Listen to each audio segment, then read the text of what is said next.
Selama pandemi COVID-19 melanda dunia, ada sebuah permainan sederhana yang menjadi tren global dengan waktu yang sangat singkat. Permainan tersebut adalah permainan Wordle, sebuah permainan kata sederhana yang mempersilahkan playernya untuk menebak sebuah kata berbahasa Inggris 5 huruf dengan waktu yang terbatas dan kesempatan yang terbatas pula. Nah, permainan ini menjadi tren global dengan waktu yang sangat singkat, sehingga mengundang banyak sekali player-player untuk berusaha memecahkan puzzle ini dengan waktu singkat-singkatnya, tak terkecuali saya. Nah, sebagai mahasiswa informatika, saya mencoba memecahkan puzzle ini menggunakan strategi-strategi algoritma yang ada. Salah satunya adalah strategi algoritma greedy. Oleh karena itu, pada kesempatan kali ini, saya akan mencoba menyelesaikan permainan Wordle dengan menggunakan aplikasi berbasis algoritma greedy.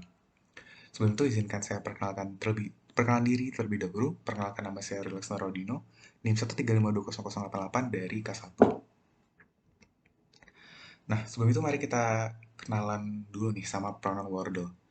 Jadi, permainan Wordle ini kan bisa akses langsung di halaman resminya The New York Times. Itu langsung ketik aja Wordle di Google, nanti itu bakal diarahin ke webnya. Nah, nanti biasanya tampilan awalnya itu seperti ini. Ada tulisan Wordle dan huruf-huruf lainnya. Nanti setiap player itu akan diberikan 6 kesempatan sebelum akhirnya dinyatakan gagal. Nah, pada kesempatan kali ini, pada hari itu, puzzle yang berusaha dipecahkan adalah kata scary, kata scrap, SCRAP. Nah, untuk lebih mengenal tentang permainan Wordle, saya akan coba menjelaskan secara singkat mekanisme permainan Wordle. Jadi intinya, para pemain akan diberikan 6 kesempatan untuk menebak kata kir atau kata rahasianya, dan pada setiap percobaan penebakan akan diberikan formasi balik berupa huruf-huruf pada setiap warna-warna pada setiap huruf. Misalkan pada percobaan pertama, saya menggunakan kata cringe sebagai katanya.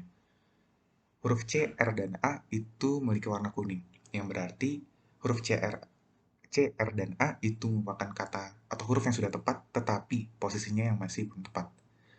Lalu pada percobaan kelima, saya mencoba menebak menggunakan kata scary, SCARY. Huruf S dan C itu memiliki warna hijau, yang berarti baik posisi dan juga keberadaan huruf tersebut sudah tepat. Dan SCARY, A dan R masih berwarna kuning, berarti kedua huruf tersebut belum berada di posisi yang tepat. Nah, terakhir saya menebak menggunakan kata scrap dan berhasil menemukan kata rahasia pada hari itu. Nah, untuk implementasi algoritmanya sendiri, aduh maaf,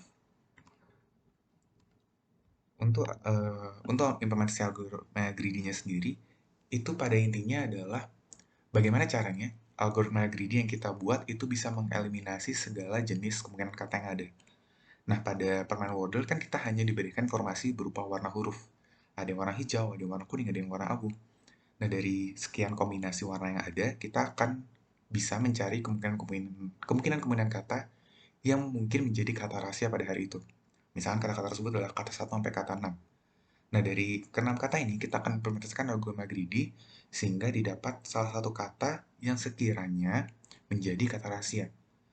Misalkan kata tersebut adalah kata pertama. Nah, untuk detail implementasi algoritma greedy-nya, secara umum adalah bagaimana caranya, secara umum adalah implementasi greedy yang saya lakukan adalah greedy by worst case. Yang saya maksud dengan worst case adalah bagaimana caranya algoritma greedy bisa mengetahui jumlah kemungkinan salah kata tersebut yang paling kecil. Jadi misalkan kata satu, berapa banyak sih kemungkinan salah, misalnya kita menggunakan kata satu, berapa banyak sih kemungkinan salah dari kata satu tersebut. Nah, dari keenam kata tersebut, nantinya akan dipilih jumlah kemungkinan salah yang terkecil atau worst case yang terkecil. Yang pada contoh ini adalah si kata pertama. Dia memiliki kemungkinan salah terkecil. Nah, untuk detail implementasi algoritma greedy sendiri itu sebenarnya cukup panjang dan saya bilang cukup komprehensif ya penjelasannya. Jadi sepertinya tidak bisa dimasukkan ke dalam sebuah video singkat dan bisa langsung dibaca saja di makalah yang saya sertakan. Nah, dari implementasi greedy ini nantinya akan dihasilkan sebuah kata yang akan kita gunakan untuk menebak kata rahasia pada hari itu. Dan dari hasil testing yang saya lakukan pada 2 kali percobaan, ya pada 2 hari yang berbeda, pada tanggal 21 Mei dan tanggal 22 Mei, algoritma saya berhasil menyelesaikan permainan Wordle pada hari itu. Walaupun pada kedua testing itu memerlukan hampir semua percobaan. Bukan hampir lagi, menggunakan semua percobaan, yaitu 6 kali percobaan. Bisa dilihat pada tanggal 21 Mei itu kata rahasianya adalah scrap dan pada tanggal 22 Mei kata rahasia itu adalah money. Dan bisa dilihat di sini algoritma saya berhasil menyelesaikan eh, kata rahasia pada hari itu. Nah, eh, dua testing yang saya sertakan ini sebenarnya nggak cuman testing yang saya lakukan testing yang saya lakukan itu nggak cuma dua hari itu saja. Ada banyak testing yang saya lakukan, terutama di halaman web yang tidak resmi atau di web tiruannya. Karena mengingat di web resminya Wordle itu hanya mengeluarkan satu puzzle per harinya, sehingga akan cukup menghambat dalam proses testing atau development. Sehingga saya melakukan website tiruan yaitu di Wordmaster. Nah, di Wordmaster sendiri saya telah melakukan hampir puluhan mungkin ya, puluhan kali percobaan hingga akhirnya menghasilkan sebuah algoritma yang sekiranya cukup memuaskan baik dalam hal waktu komputasi dan juga langkah percobaan. Tapi tentu saja dari segala pengembangan yang saya lakukan masih terdapat banyak sekali loophole-loophole yang sekiranya bisa dikembangkan di pengembangan-pengembangan algoritma berikutnya. Mungkin menggunakan approach yang berbeda atau greedy yang berbeda.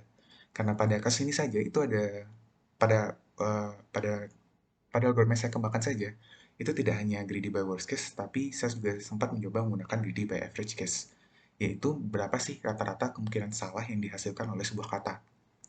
Nah, tentu dari dua jenis greedy itu telah saya putuskan bahwa greedy by worst case itu menghasilkan keputusan yang lebih baik. Nah, tentu approach-approach ini perlu diteliti lagi lebih lanjut, menggunakan statistik yang lebih lengkap, dan pencatatan yang lebih lengkap juga, sehingga dihasilkan algoritma yang lebih superficial. Nah, oke. Baik, sekian saja mungkin penjelasan implementasi algoritma greedy pada permainan Wordle yang saya jelaskan. Apabila ada salah kata, saya mohon maaf. Saya ucapkan terima kasih.